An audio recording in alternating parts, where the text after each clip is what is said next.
मुनिबा जी, ऐसे ही एक व्यक्तिगत प्रश्न पूछ रहे हैं ठीक है। आपसे। आपकी शिक्षा जो है वो कहाँ तक हुई है? सर मेरी शिक्षा 12th तक हुई थी सर 2003 में। शादी हो गई 12th के बाद। हाँ, हाँ। तो उसके बाद सिंधु हो गई सर 1 साल बाद, तो 19 साल में ही सिंधु हो गई। तो फिर सर पढ़ाई से मैं दूर हो गई थी, मगर पढ़ाई मुझसे दूर नहीं हुई थी सर। ज़िंदगी ने एक मौका दिया फिर से वाह, मुझसे। वाह! तो मैं 2005 में सर मैं डीएड का एडमिशन मिल गया, सरकारी सीट मिल गई। तो तभी से मैं सिंधु को जब ये 9 महीने की थी माँ के पास छोड़ा, तो मैं 2 साल मैंने डीएड डिप्लोमा इन एजुकेशन किया सर। तो इसी वजह से हम यहीं पे शिफ्ट हो गए और महाराष्ट्र में मुझे कन्नड़ा सर मेरा कन्नड़ा मीडियम में हुआ डीएड, तो वो प्रॉब्लम हो गई सर मेरी। तो अभी आपको क्या उपाधि मिली है? सर अभी तक मैं अभी इम्तिहान जॉब पे नहीं नहीं दिया हूँ। है? सर क्योंकि प्रॉब्लम ये हुई कि सर हस्बैंड रहते हैं महाराष्ट्र में, फिर मैं जॉब करने लगूँगी तो वहीं पे हो जाएँगे। फिर तो मैंने सोचा इस उम्र में तो अलग-अलग नहीं रह सकते सर, वो वहाँ पे नहीं आएँगे, तो घर छोड़ के। पति आपके क्या कर रहे हैं आजकल, पतिदेव? पतिदेव सर प्राइवेट ड्राइवर है सर, वो 25 साल से यही काम करते हैं। इतना कुछ आपने त्याग दिया अपने जीवन में। सर अभी भी ट्राई कर रही हूँ सर, अभी हाँ, आप गवर्नमेंट कोशिश एग्ज़ाम की करती रहिएगा।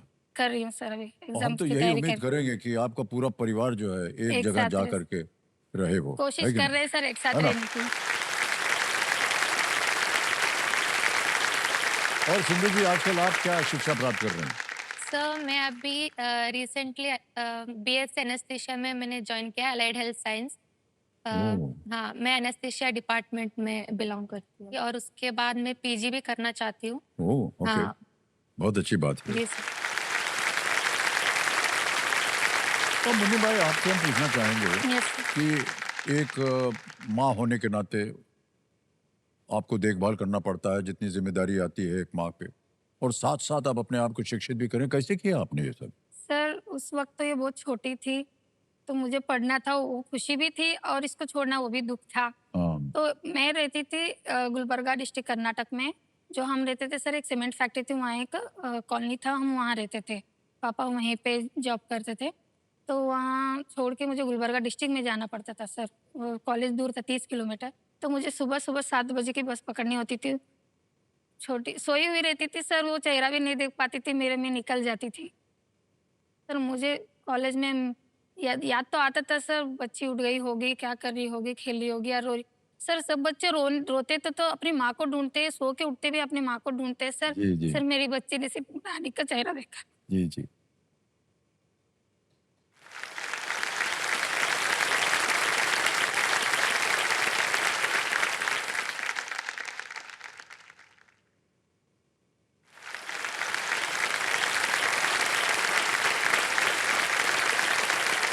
आपका त्याग जो है, बहुत सम्माननीय है, और हर माँ के दिल में ये बात रहती है कि बच्चा जो है उसको अकेले छोड़ दिया है। 24 घंटे आपके मन में लगे रहते हैं, क्या कर रहा है, क्या खेल रहा है, क्या पढ़ाई कर रहा है, क्या कर रहा है।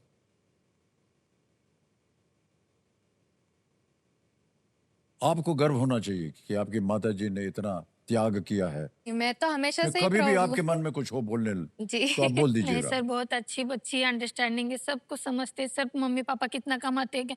एक चीज़ के लिए भी कभी ज़िद नहीं किया सर, बचपन से गुड़िया के लिए भी उसने ज़िद नहीं किया सर, कभी कुछ नहीं माँगा सर उसने। बहुत सुखी परिवार रहे आपका, और इसी तरह की एक अंडरस्टैंडिंग रहे आप दोनों के सर बीच में और परिवार के बीच में। क्या बात है। और ओके। मुन्नी भाई जी, यस सर। आपने कहा कि शादी के बाद आपको लगा कि आपको और भी अपने आप को शिक्षित करना चाहिए, और आप पढ़ाई भी कर रही थी। साथ-साथ आपने ये चुना कि हमको कुछ सिलाई का काम भी करते यस रहना सर। चाहिए। ऐसा क्यों किया? सर बच्चों के फ्यूचर के लिए करना पड़ा सर, जो हस्बैंड कमाते हैं ना सर, वो सिर्फ घर चलाने के लिए हो जाता है, लेकिन बच्चों के जो हमने अपने सपनों के साथ समझौता किया सर, बच्चों के साथ ना हो।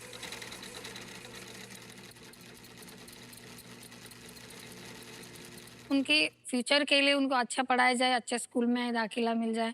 तो इसी वजह से सर हस्बैंड जो भी कमाते हैं हम उसमें से घर भी चला लेते हैं और बच्चों को भी स्कूल फीस वगैरह मैनेज कर लेते हैं। और मेरे टेलरिंग के बारे में तो सर उसमें जो भी आता है सर 2-3 हज़ार, वही बड़ी हेल्प हो जाती है सर घर में। जी हाँ, जी, जी।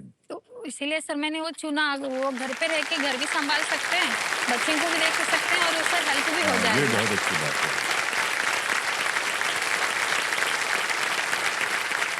बूंद बूंद जो है वो कमाई का बाल्टी में पड़ता रहे, यस सर। ये बहुत अच्छी बात है।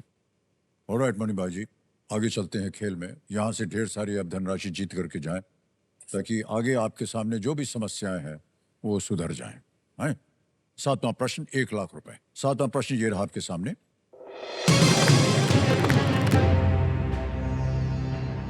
इनमें से क्या सरकार द्वारा आर्थिक रूप से समर्थित एक स्वास्थ्य बीमा कार्यक्रम है? Which of these is a government-funded health assurance program? Options: A, Digital India Mission, B, Khelo India, C, Swachh Bharat Mission, या D, Ayushman Bharat PMJ। Fund बीमा कार्यक्रम डिजिटल इंडिया मिशन पीएमजे आयुष्मान स्वास्थ्य बीमा कार्यक्रम। Sir audience poll lifeline. Lifeline लेंगे? शांत हो जाए। कौन सी? Audience poll. ऑडियंस पोल लेना चाह रहे हैं? इसको अंकित कर दिया जाए। और ये आ गई आपकी ऑडियंस, और आपका समय शुरू होता है अब।